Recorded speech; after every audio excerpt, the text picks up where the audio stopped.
காதல் என்னவென்று சொல்லாமல் ஏங்க ஏங்க அழகி வந்தது. எந்த சோகம் உன்னை தாக்கும் என்றென்றும் போது வந்து அழகி நின்றது. மனிதர் உணர்ந்து கொள்ள இது மனித காதல் அல்ல, அதையும் தாண்டி புனிதமானது.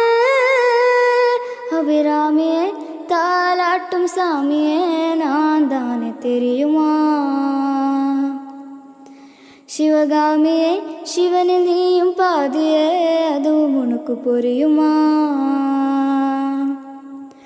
உண்டான காயம்